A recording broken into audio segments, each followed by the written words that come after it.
Hi everyone, start again. Welcome to, I was on mute, I didn't realize. So, welcome everyone. Welcome to our webinar, How to Drive Digital Enabled Transformation on Consulting Procurement. Um, we're very happy to discuss about that topic. Laurent, thank you to be there as well. With no further ado, let's get to it, right? Let's introduce ourselves. I'll be starting. My name is Hélène Lafitte. I'm the CEO at Consulting Quest, and I'm an expert at buying consulting in particular. And Laurent, can you introduce yourself as well? Yeah, Laurent Thomas. I'm with Consulting Quest as well. I'm working particularly on all the digital part, all the digital sourcing and the development of Consors, our digital platform. Thank you. Okay, let's get moving forward. There was a quote that I chose. I thought it was pretty fitting. It's technology, it's a useful servant, but a dangerous master. You'll see why it's fitting. We have a set of slides and a lot to discuss, but you'll see in all points later in the conversation why we chose this one. So today, what are we going to talk about? We're going to talk about how consulting, how we must transform, how consulting is managed. We'll discuss about how to leverage digital solutions to better manage this category. As well, we'll do an oversight of the digital solution landscape for consulting, and then we'll select the right solution for your consulting. Give you some ideas and some elements to do that, and then we'll have a Q&A.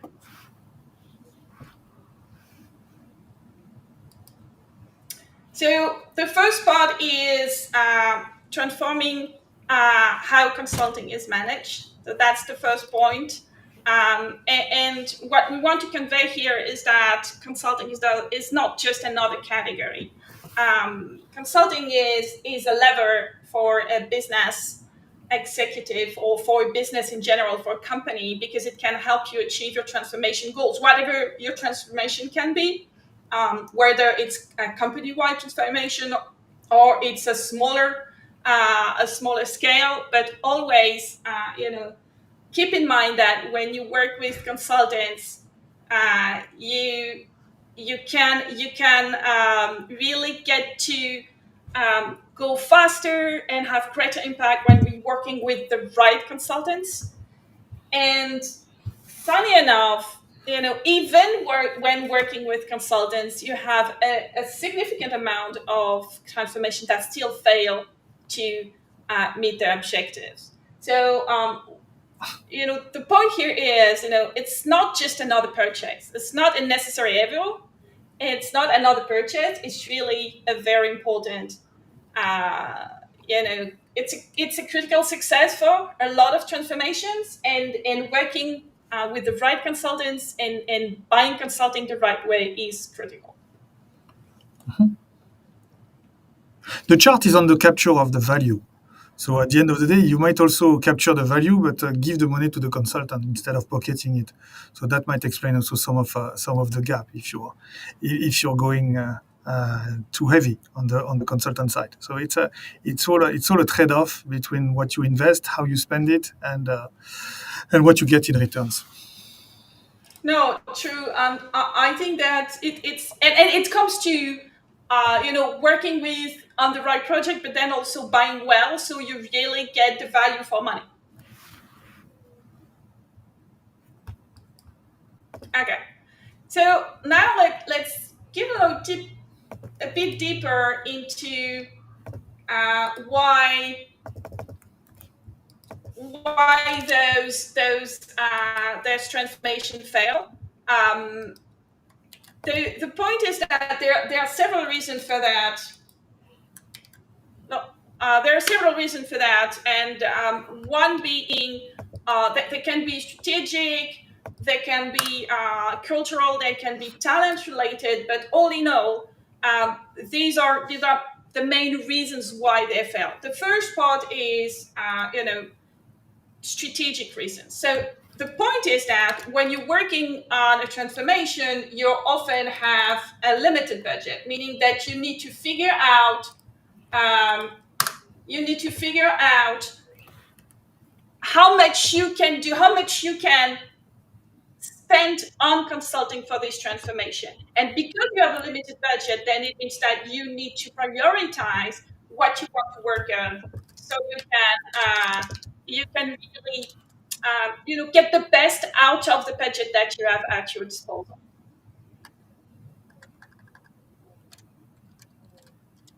And that's one reason. The other reason can be that your goal setting is not right, and poor goal setting is can be a significant um, problem, because either you're too ambitious or you're not going in the right direction, you're not setting the right goals for your organization, for your transformation.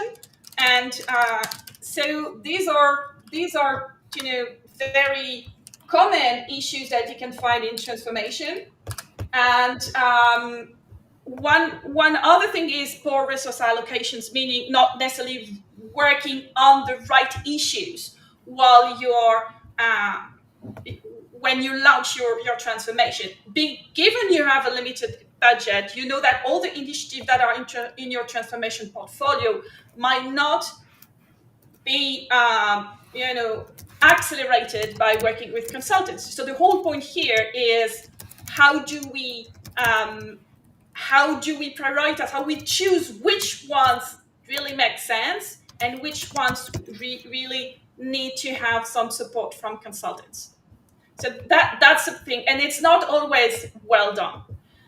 Then you have other reasons that can be cultural. So a lot of transformation fail because, and that's, it's like, I'm not saying that it's where we say in French that you're rushing into open doors, right? Resistant to change. Yeah, well, okay, that makes sense. It's not new. It's not everybody knows about it. It's not something unusual. The lack of collaborations. Yeah, go ahead, sorry. But we can illustrate on each of them. Resistance to change could be that I used to do my thing on my own without any control, and why should I use a digital platform to do this? And why should I put consultants in competition because I like to work with my friends?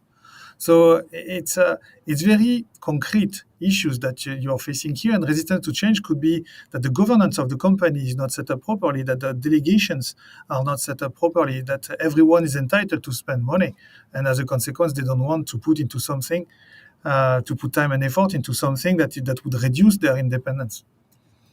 And those are common pitfalls for most of the companies that are kind of lurking. They are here, but they don't show themselves until the moment where you try to change things, and then you realize why things were going the wrong way. Mm-hmm. And then you have also, there are some talent reasons as well. That are linked to the fact that a transformation is an initiative, and you need to manage that initiative, you need to manage the project. And it's not because you have consultants that are working on the project that you should not, you should not manage the project. So that's a very important element. Second is, and that's specifically linked to transformation with which you are working with consultants, is that you may not have the right consulting procurement skills. So this goes back to what we were saying in the previous slide, which is you may not capture the value.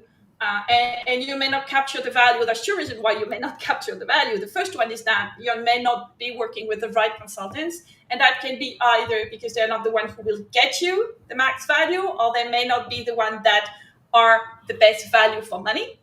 And the second is that you're not capturing the value because you're not managing the project right, so you don't get the results that were promised at the beginning.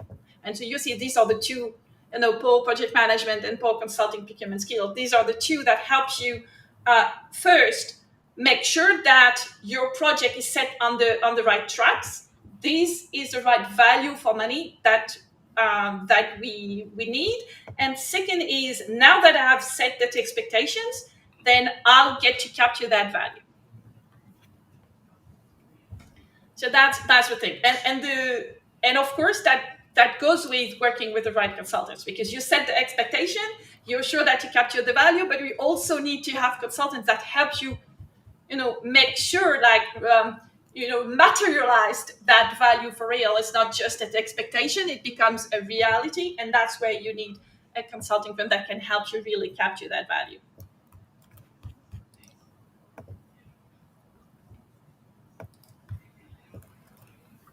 So all in all, I think that, to conclude on that first step is that we need to change the way consulting is managed. And it comes from really how you see consulting as a company.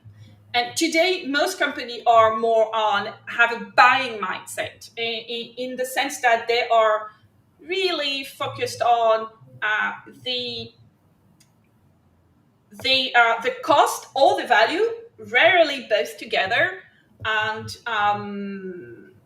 I'll give you an example. In the clients that we work with, often we see when they hire, the lowest bid systematically when they're working. I mean, I understand that you might consider lowest bids, because for many reasons it makes sense. But when it's consistently the case, it means that this is your main driver, right? Some others tell us, "Oh, I don't care about the price. The only thing I want is value." Well, it does matter, because price is also part of the return on investment. And if you can get the same value for a lower price, why should you work with the highest bidder? Unless there's another value that you get out of that, which makes sense, then it's value again. But that's the thing. The second thing is, we're very project focused, in the sense that you're buying a project, and then you buy another project, and then you buy another project.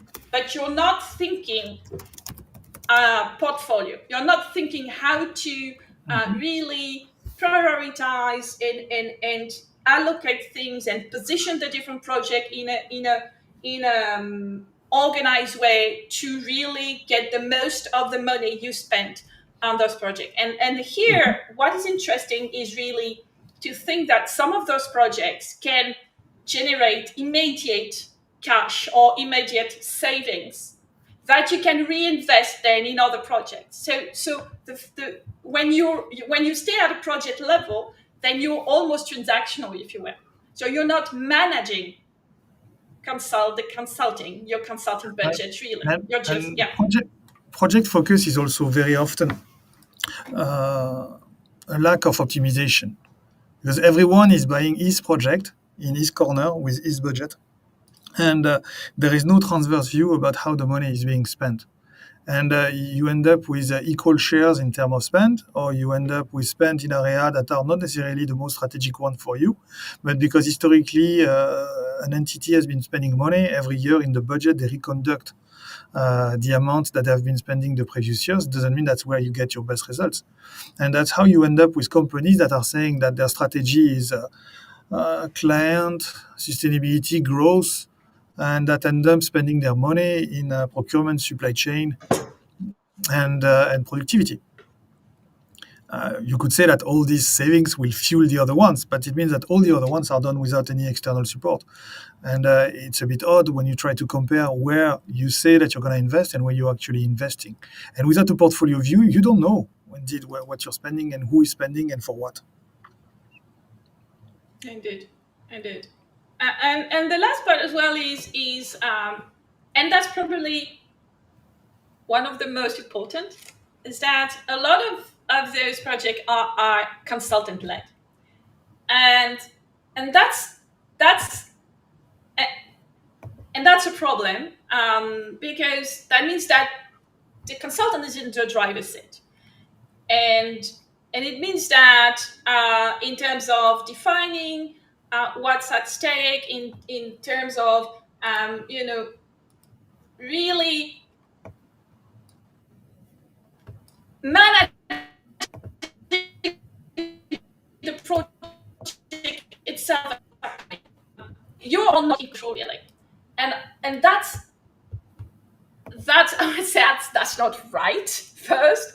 And specifically when you make a significant investment in that project, uh, it's all about making sure that the results are there, because the accountability is not on the consultants, it's on the project sponsor or the project manager. If they let the consultants do their thing and decide how they want to do things, then they will just, you know, that will just lead to suboptimal results. Not necessarily because the consultant is not doing their job, but because that will not necessarily fit your needs. Because ultimately, and we all know that projects can, between the moment you say we're starting with the consultant and the moment the project starts, or a few weeks in, things can change. And unless you're here to make sure that things are adapted, that you really lead the change, then you make sure that the scope is always right, that the expectations are reasonable, etc. Then if you don't do that, then potentially you will not get the results you wanted. And even if there were the results that were expected 3 months before, at the end of the project, this is not what you needed. And so it's not only about, oh, but we did our job. We know what we signed was what the client wanted, maybe, but this is not just that. It should be it should go after that, and you should manage the project and make sure that every moment in the project you are still on track. So it means driving your consultants. It means having a clear governance, and it means making sure that your initiative, it fits into the bigger picture of your transformation. That makes sense. Okay, now let's talk digital, because that was the introduction to kind of set that into the digital part of it and how we can Well, use at the end of the day, it's the case for change. yes. What you said is, if you do this properly, you can save money, have more impact, but there are a lot of things to address, and it's not it cannot be done overnight. Absolutely.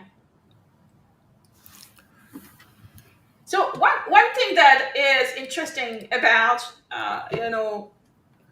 consulting and digital is that pretty much everyone has a different need or a different angle on the same thing. So on one side you have finance, who's interested in cost in ROI. Actually, they want to keep the cost as minimal as possible while not compromising the impact. The strategy, they want impact. That's their main focus. Procurement, they're curious. We'd like to be involved, and that's a very common problem for procurement, is that they're not involved early enough, so they cannot have an impact on consulting. The business line, they want just to work with the right consultants. And legal want to negotiate contracts in an easy way, and they want to have templates, and etc. And then IT, they want a safe environment, they want confidentiality, they want to respect the different laws on privacy. So all of this comes together. How do you find a common ground between all those different requirements?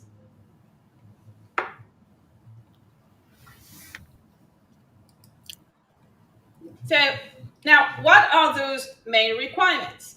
The first thing, and we're trying to organize them into buckets.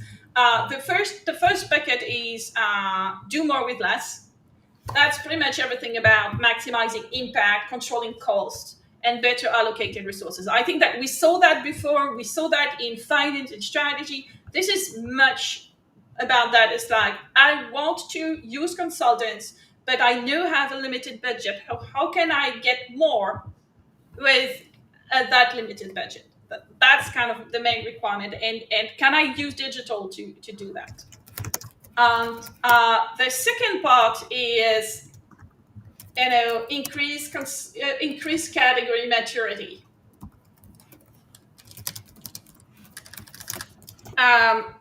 So that's the second part. It's like you can use digital to equip and upskill your team, because you're just giving them some guidance on what are the best practices, what is an ideal or streamlined workflow, how do you do things, what are the steps that we were missing before. So that's a good way to like smooth the best practices into your daily operations.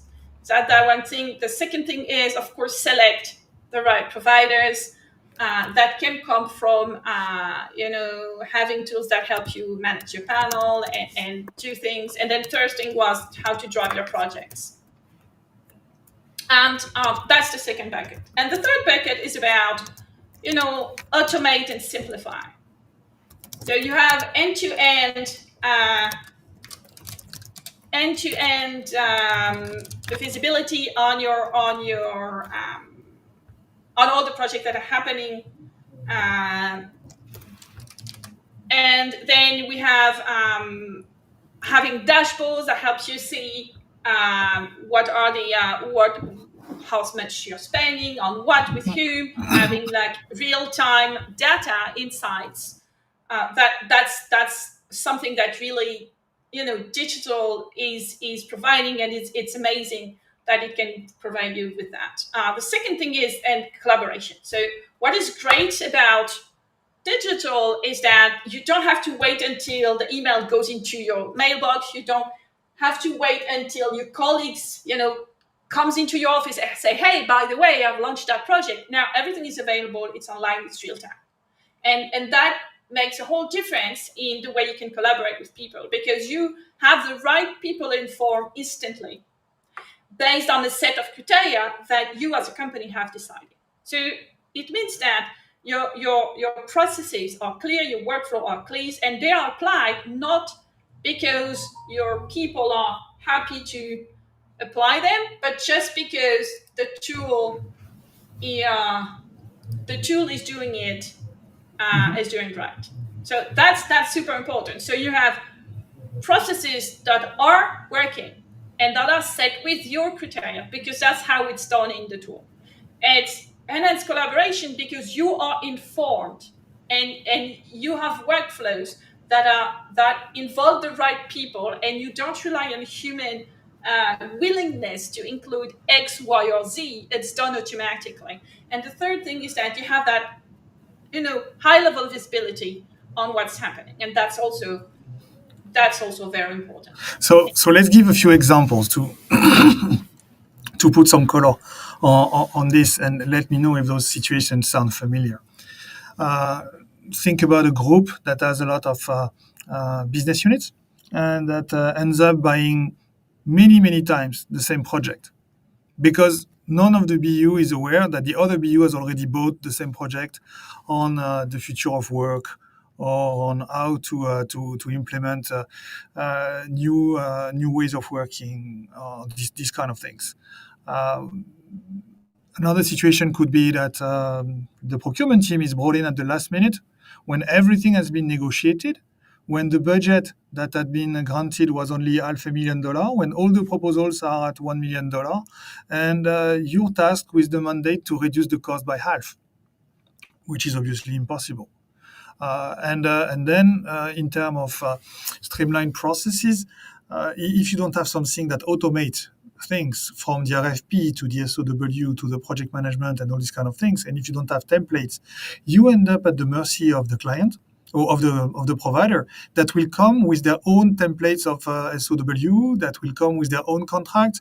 And not only do you get different conditions, but you also negotiate from an uphill battle, because they are coming with the proposals. You're not the one shooting first, and you don't impose your conditions. You're at the mercy of the conditions of your providers. And all those examples I've just mentioned, I have personally seen them in the last 6 months. Yeah, indeed. And that's that's very true. And the last part is manage better, and that's linked to security and compliance, contract management, which are tasks that require um, to work with existing templates that require to build on on what's existing, to collaborate between different services in order to have a result, to make sure that you apply the regulations in terms of security and compliance that can be either internal policies or like just laws. That these are things that are difficult to do offline, and legal departments can testify, can can I could probably say more about it than we do. And then there's supplier management. So supplier management with it's also a process that is complicated, that has multiple steps, that involve different actors, different players, from the client to even in the supplier office. There are different people that will contribute to those onboarding processes, and profile and relationship, and all of this is complicated when you're offline. So if indeed digital solution can help you everything in the same place, and help you really make sure that all those different important steps are taken care of, and they're done in time, So, and they are done also in they are recurring tasks that are done every year or every 2 years or 3 years, depending on your policies. And that's so, where digital really adds value. so if you just illustrate the last three, and maybe I can come to the first six, but I've been trying to play the hotline for people that cannot connect because we had issues at the start. Yeah. Security and compliance. How do you enforce that NDAs are in place before sending documents to the providers? How do you make sure that they have no conflict of interest? Is that something that digital can do? Yeah, for sure. From a contract standpoint, I'm currently working with some clients that have such a surprising contract management system that the only way to know what has been bought is to look first at the invoices that are being paid, or to ask the providers for the SOWs, because there is no contract management capitalization, and it's very difficult to know indeed what are the contracts that are ongoing. So I'm not even speaking about renewals or these kind of things. It's everything is really complicated. Last part on the supplier management is that nobody knows what is the performance of the suppliers. So if a provider is doing a poor job, nobody is aware of that. And then you continue to hire him. Maybe not the same guy will not hire the same consultant, but somebody else in the organization will. And then you can have consultants that are not delivering necessarily the best performance, or that are kind of overpriced, staying in the organization, jumping from place to place for several months. Last but not least, when you have significant volumes with providers, you can also always negotiate rebates and all these kind of things. But if you work from project to project and you don't have a consolidated view and you don't have yearly reviews with the providers, you cannot inject these kind of conditions in the contract. So all those are examples of areas where digital definitely can help and can help you to have the upper hand and to restore who is the client and who is the provider. Absolutely. So now we discussed about, okay, digital solution can help indeed, and more broadly, when you look at digital transformations, there are several key success factors that need to be there so your transformation is a success. And some of them are, they again, it's no rocket science, and everybody knows about it. You need to have a vision. You need to have an orientation. You need to have a direction of where you want to go and what's your goal. And that's the goal setting that we were mentioning before. You need to have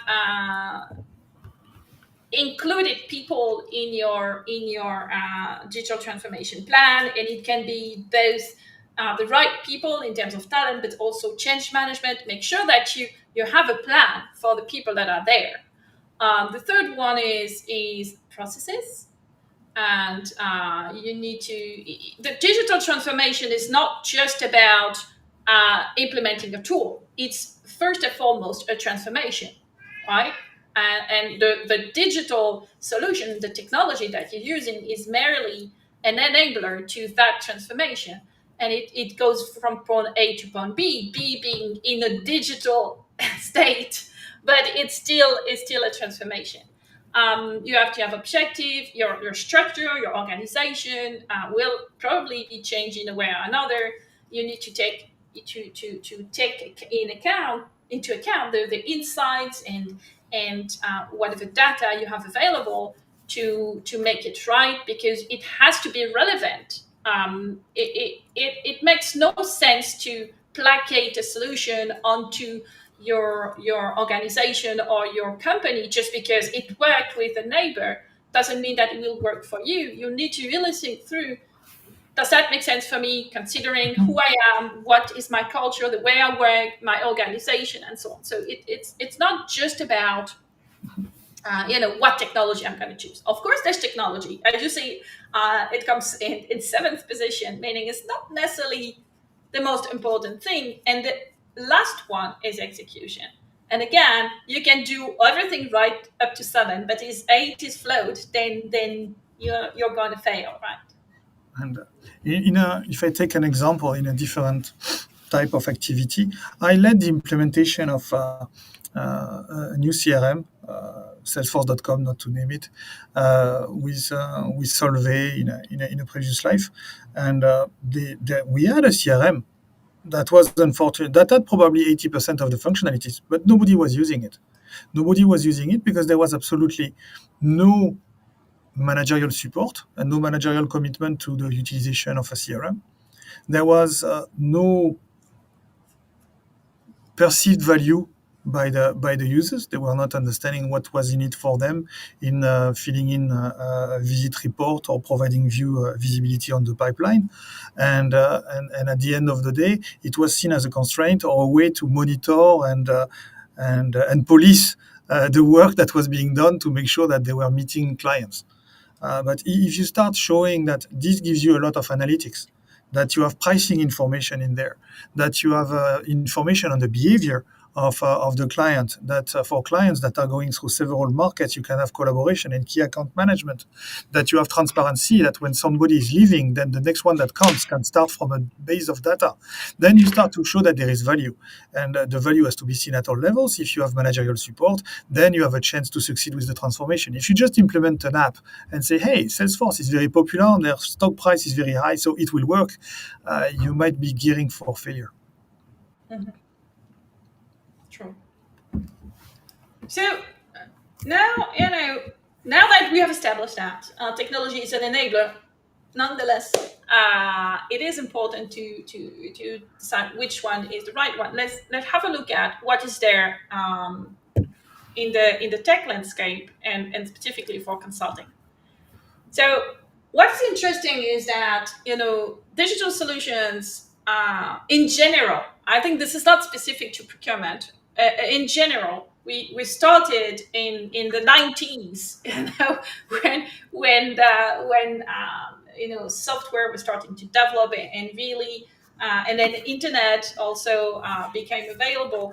There were a few software that were available for the different functions, and this is the evolution of the procurement tech world, but that could be applied to many other dimensions. We see that, so it started in the 90s. There were a few solutions. Then in the year 2000, it started to branch out, and more specialized software started to be launched. And since the 2010s, it like there's an explosion. The SaaS era is there, and you pretty much have an app for everything and anything, right? And so very, very niche apps, very specialized ones in the business space are starting to take shape. They can be horizontal, they can be vertical. There are many, many, many different options. And if you look at the procurement tech in particular, what you see is that you have three big types of apps that are available. The first one is the traditional ERP. And many companies have that. Many companies already have an ERP in place, be it SAP or Oracle or Sage or whatever, but they're there. Then the second, And everybody has enjoyed at least once, creating a purchase order in an ERP. That's a real pleasure, and finding the yes, right codes. And I used to work for an automotive company. They had 17 parts. They had 150 references because it was faster at some point to create a new reference than to find what reference you should buy. So this led to the creation of the Procure to Pay platforms that were a yeah, layer that were yeah, and improving some this. people have enjoyed the implementation of an ERP twice in a row, Yeah, and that's yeah. awesome. Like in the 2000, but yeah, that's why P2P platform appeared, because those platforms are more user friendly, and they focus on the task at hand, and they, to be fair, ERP are very wide, you know, broad scoped platforms, and as I P2P can, I can are, give yeah, I can go give an ahead. example on this. We have Ariba in there, and I can say that when it came out, a few French companies started using it, and I was in consulting at the time, and we saw it arriving and said, "What is this?" And you had to upload your proposal before midnight, otherwise you were kicked out of the process, and so on. So this looked very professional. Several companies were using it, and then when you were moving to the contract, then you had to confirm that your deliverables were guaranteed for 10 years. Yeah, Which is a bit strange in consulting to guarantee your PowerPoint presentation for 10 years. And it just shows that those apps were designed to address the largest volume of the volume of spend that was as large as possible and address all the categories, but they were definitely not tailored to the specificities of services, for instance. no, absolutely. And so now came the P2P platform. So they have the advantage to really focus on one process, which is buying or procure to pay. Literally, that's what P2P means. And it's true that for many categories, this is very useful. The problem is that they are meant to cover um, they are meant to cover several, categories, many categories, all of them. So of course, you have direct P2P platforms and indirect P2P platforms that are slightly different. Some of them do both, but you can imagine that you cannot really specialize for each category that you are going to treat in there. And that's why the best of breed started to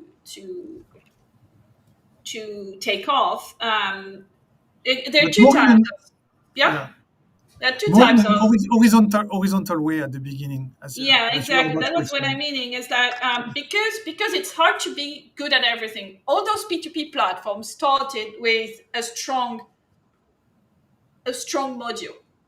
All of them started with one part of the process that they did very well, and then they expanded. They back integrated, upstream and downstream, right? And the whole point is that they have strength, but they also have weaknesses. And indeed, the first best of breed were launched on those weaknesses, and they created, for instance, a contract management platform, or a sourcing platform, RFP platform. All of this was kind of just adding a brick that is very specialized, where those P2P platform and ERP were a bit weak. So that's how it started. And then there's another type So, of best of breed that is starting to be launched now. It's more on a category itself. So the thinking here is travel, that, sorry, travel, for instance. Yeah, travel, for instance. Yeah. travel is a bit tricky, because you have to handle both the typical procurement in the back end, which is we need to have agreements with agencies or airlines, or hotels and so on. But you also need to have a portal for your users. That can be pretty much anyone in your company. And you don't want anyone to go into your P2P platform. You don't want anyone to go into your ERP to have one hotel night. So it was brought in a way to facilitate, make it more user friendly and facilitate the management of those categories. And then it stretched, over the place that we're taking the P2P platform and connects into the ERP. And now there are other categories that are taking shapes as well, because that makes sense on certain category more than others, to be fair. And as for the horizontals, we were speaking about module specific. So it could be about risk management. It can be about supplier information. It can be about contract management. It can be just to issue RFPs fast. But the challenge is that when you start having all those horizontals, you need to connect them if you want to have the complete view. Or you need to log in into all those various apps, or you need a portal that has all the apps, and then you navigate from one to the other. It comes with some complexity as well. Absolutely. So one problem with that, and that links to that, is that now we have a huge ecosystem, and when you want to build the right tech stack being, the different apps, different bricks that you use to cover your process, then you have a lot of choice, and there are a lot of options out there. And what we shared here is only, you see, it's only mid-market procurement. That's it. So it means that you have other apps for the procurement, and then you have other apps for the other parts of your need. When you manage consulting, there's more than procurement to it. You need to connect with your strategy. You need to project manage. You have all those elements that are not even in there. Mm-hmm. Absolutely. So indeed, we can see that those platforms, they are not enough. They're not enough to cover your needs in consulting. And one reason that is very important is that many of those platforms went for broader categories, such as, indirect or professional services, or even, and so it's really hard to make it fit to consulting. Consulting is really an atypical category. The second thing is that we just mentioned that demand management, project management, sort of those functionalities are rarely covered in those platforms. It makes sense because they're not meant for consulting, and these are very particular to some categories. The third one is it's more conceptual, is that a lot of those platforms send themselves as cost-saving platform, meaning that they focus on how they can make you save money, which is a good thing. I mean, I think that procurement has to keep that in mind, but it cannot be the only driver of adoption for a technology. It has to have something else in particular. Yeah. And consulting in general has a customization layer, and it's not necessarily a commodity. Of course, you have some activities that have commoditized over time, but you cannot have one platform to address all your consulting needs that would address the category as a commodity. That would not fly. Yeah, exactly. And so you need to think costs, of course, and look at how you can save money, but you also need to take into account the value creation and the alignment with your overall strategy, because that is really how you can really take advantage of consulting. And that's the ultimate goal. The ultimate goal is not to buy. The ultimate goal is to make sure that you get value and you create value for your company. A very simple example is that if you have a project that is returning 5x, and you can find a solution that will be 20% cheaper, but that will return only 4x, then you're losing 80% in the process. So of course you could say my cost base is only 80%, so I'm still returning 5x. But all in all, you have lost a net 1x. No, absolutely. Percent of 1x. Okay. And so the other thing is that if you want to cover all those functionalities, you will need to add other platforms, other solutions, and then you have multiple solutions to handle that all need to be interconnected and connected to the ERP. So we're starting, to have a very complex ecosystem. If you But want to have a just, demand just take an management, example. yeah, You have very famous platforms today, and I will not name them because it's not a comparative analysis. But you have very famous platforms are saying, "Oh, we are the king of the world to write the brief for your statement of work, and we do this with AI." Well, first, I'm not sure that I want to put in an AI system where I have no control that I want to buy a company. But let's assume that this is managed properly from a confidentiality standpoint. What do we do next? Once we have our brief, how do we compare the solutions? How do we assess with proper criteria? How do we get to a collaborative decision? How do we negotiate the contract?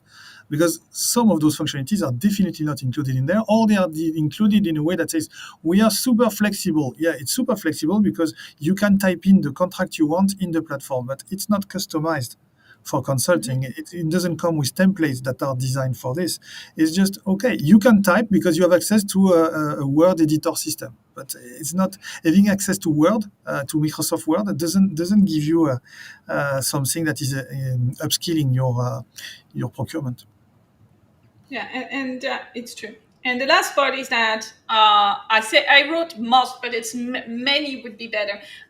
They are technology driven in the sense that they were developed because people saw an opportunity in the SaaS world, but the people who are driving, at least at the beginning, were not necessarily experts, or they were not necessarily very expert in that field, which means that the way it's created and the support you can get when you use them, and when you more than use it, when you deploy them, implement them in your company, where you would need support to make sure that you get the buying, that you're managing the change, etc., then you won't have that. And it means that in terms of let's talk cost effectiveness and also expertise that you can get out of it, this is not there. And that's I think it's also very important when you choose a platform to think about, what do I get beyond the technology? What is there?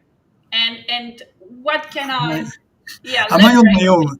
Am I on my own before besides the technology support? Yeah, that's the key. Yeah. And so I think the conclusion here is that digital tools are necessary. And now, for those who've been doing a bit of math in their past, they are necessary but not sufficient.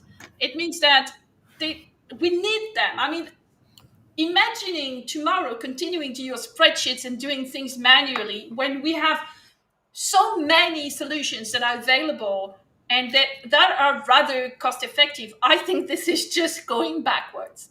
We all agree on that. But the thing is that the technology and the existing technology are not necessarily enough to really shift the way you manage consulting, and really get the most of it. And as we said before, the only way to really, really leverage consulting and get your return on investment is to think of it not as just a purchase and a line item in your expenditure, but as an investment. And when you think like this, when you say, it's like building a factory. I'm going to invest 3, 4, 5, 7, 10 millions into a project.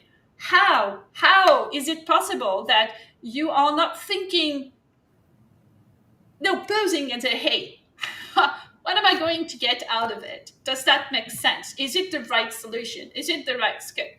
When you invest in a factory and you say, we're gonna build a factory, or we're going to Expand. take a new building, or whatever investment that you make, and that is your capex, you will do business case, because that's the way to do it. That's the most efficient and responsible as a company to do that. Why don't we do that with consulting? And when you think about how much money companies are spending on consulting, that can go up to hundreds of millions of dollars, but they don't. And we go back to what we're saying. When you see consulting project by project, it's like, Benjamin Franklin. He was saying that it's what he was saying. um, the little rivers, the little rivers make a big river or something. That was something about Little streams make big rivers, but I'm no, not that sure he was was speaking. little leaks. Little leaks make big thing. Ah, So okay. this I'm year not sure you he was speaking about. I'm not sure he was speaking about consulting, though. Did are he? you sure? But the idea is really that when you don't look at as a portfolio, then you don't see how all these expenses stacked together can really make a big thing. And the only way to really see the big picture is to start saying, well, I want to have an oversight of that, and now I want to decide which ones make sense to do, which one are Remember necessary. that? Do you What? remember that Elaine a couple of years ago worked with the CPO of a paint company, and the meeting starts in a kind of hectic way, where I don't know how she said in one of the first sentences, I'm not sure you know how much you're spending, and in consulting, and the guy said. It's not possible that I don't know. And he opened a binder and he could not find the information. He stopped the meeting. He literally stopped the meeting. Yeah, love. And he called back a few moments later, so, well, a couple of days later, say, okay, now I have the information, we can continue the conversation. That was so funny. That was Yeah, strange for us, but that was yeah, funny. that was really weird because there was the beginning. I was like, did I say something wrong or something? He was so ashamed not to know that he stopped the meeting. That was funny. Absolutely. Okay, so now let's move to the last part, which is how to select the right solution for your consulting needs. Um, so going back to what we were saying, the different options that you have, it's a bit finer what you have actually. You have different options that are in front of you, and these are things that are complex because it's not only about you, it's not only about procurement, it's not only about the person handling consulting. That will touch on into many other things, and in particular IT, and whatever is your roadmap for IT architecture. This is a big deal. But if we make it simple, you have um, the typical ERP centric. So we were nice in saying ERP centric, but more or less it's ERP plus spreadsheet and just Yeah. do it manually. This is the tough way, but many companies are still at that level. So that's the first thing. The second level is the one that we discussed already. It's the P2P option where you have an ERP and then you have a layer of P2P, and you see that the big ERP has a P2P layer as well. You have SAP Ariba, and Oracle has a ERP suite, has a P2P suite, etc. So that's another option.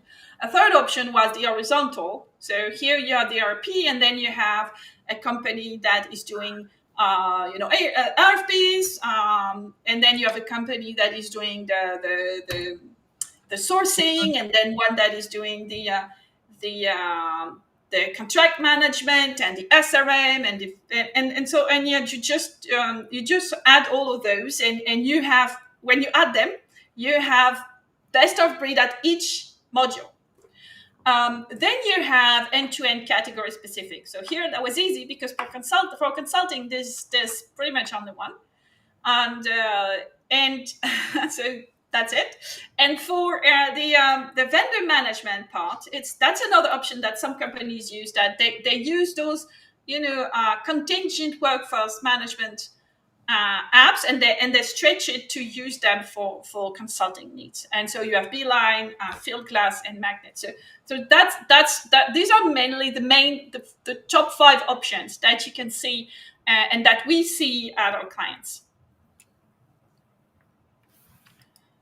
So now, because we promised that we would give you some keys to understand, the benefits and the pros and cons of each of those categories. So we won't spend, hours on this.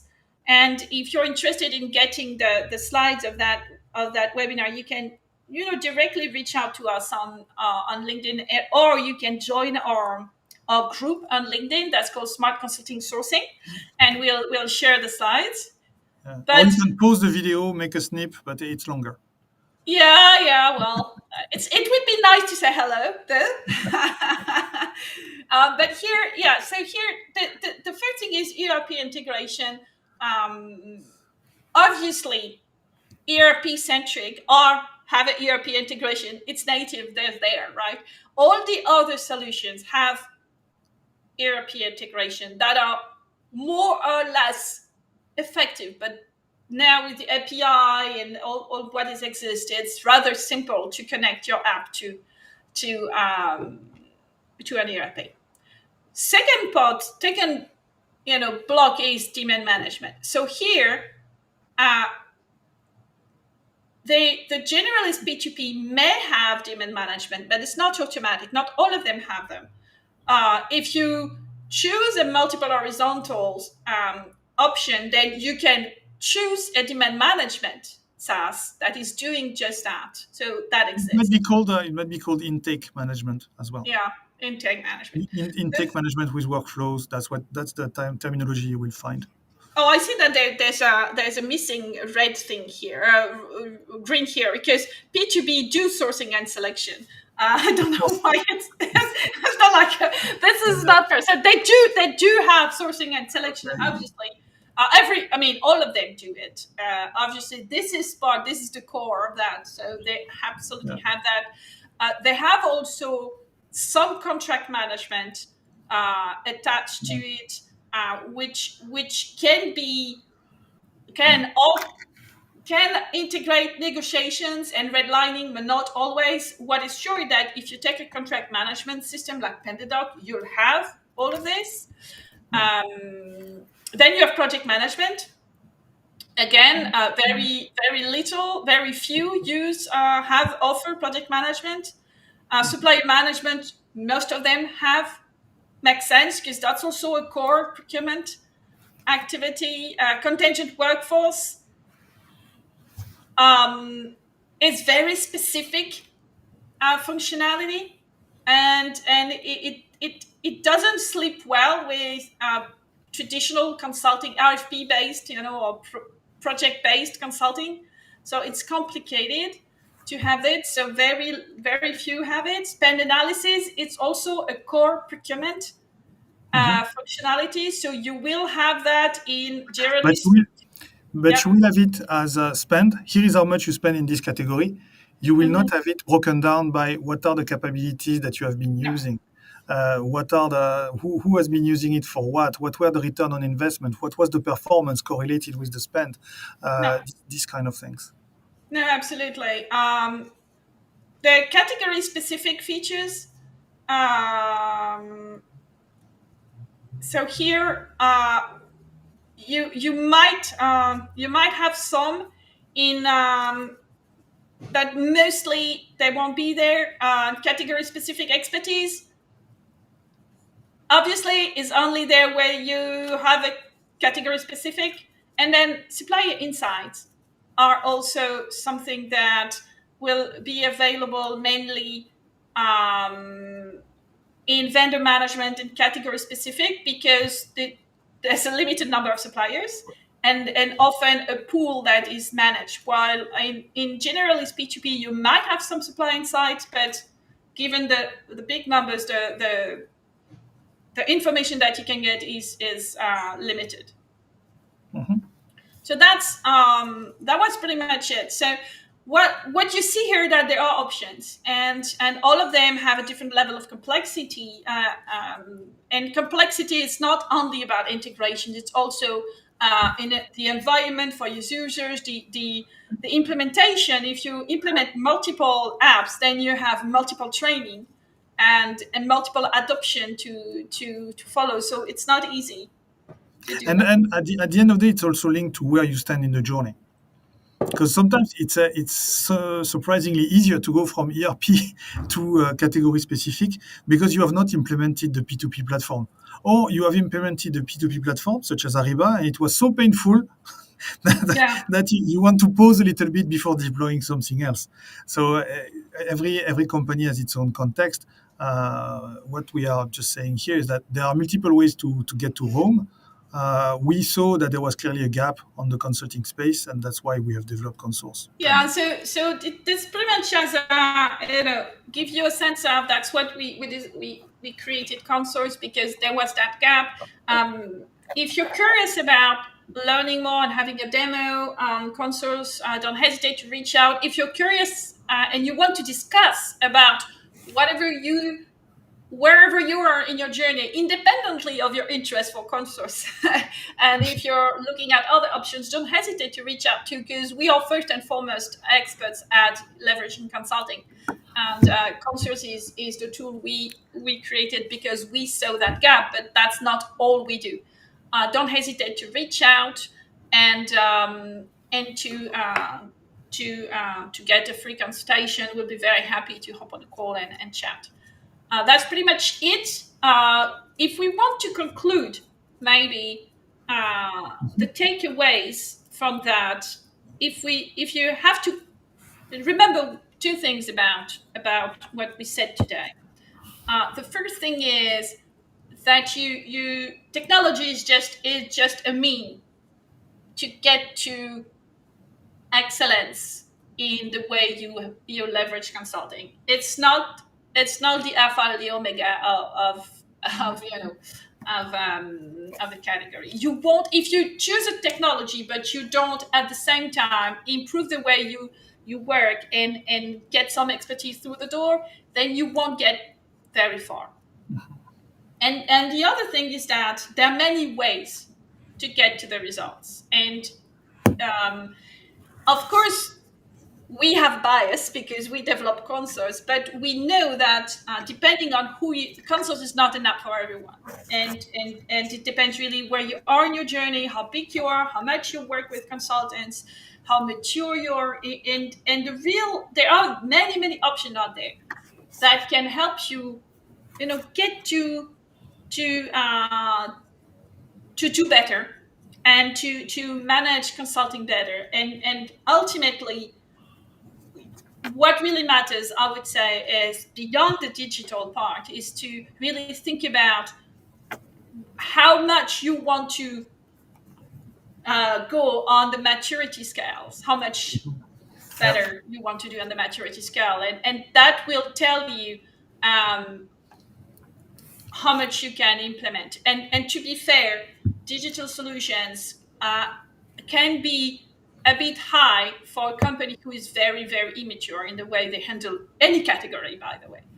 Before you get into a tool, you need to think about what is my goal and how much of a gap I have between, best in class and And and one thing we'll do, and not today because we don't have time, we're already over time, is that we have the platform improveo.app that is also yes, very useful to help you to find consultant, and that is kind of completely free, and you can just go there, create an account, and run all the searches you want with 4,000 consulting firms, with all the details of what they do, who they are, where they are, and what they publish. And soon absolutely. come the feedback of former clients. Yeah, Apologies for the late start, yeah. and so we did not have time for the Q&A. Uh, No, sorry. Just to tell you, we have a few webinars coming up. We have a celebration. We have our 10th anniversary this July. So we have a pre-recorded webinar that will be posted on July 17th on YouTube, and then with after, experts, with a lot yeah, of with experts and experts and guests. consultants, and we're trying to kind of get a look back and see what has changed in the past years. I think it's going to be super interesting. And then after the summer, we're starting again a cycle.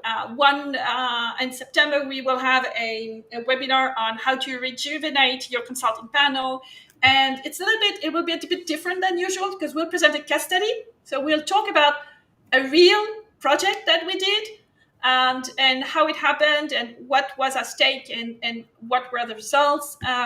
In November, we'll discuss about how to leverage consulting to accelerate your transformation. So it will be more on how to prioritize, how to allocate your resources, how to look at a different initiative, and how to decide which ones are worth your investment. And in January, we are discussing on I think, an interesting topic, AI and the future of consulting. I think we discussed a lot about that. It's trendy, but I think it would make sense to really go into uh, you know, looking at, is it something that it will indeed replace consulting? Can AI replace consulting? Can it be a complement? I think that that would be a very, very cool webinar. Well, that's it. Thank you for your time, all, and talk to you soon. Don't hesitate to reach out if you have any more questions. Bye bye. Bye.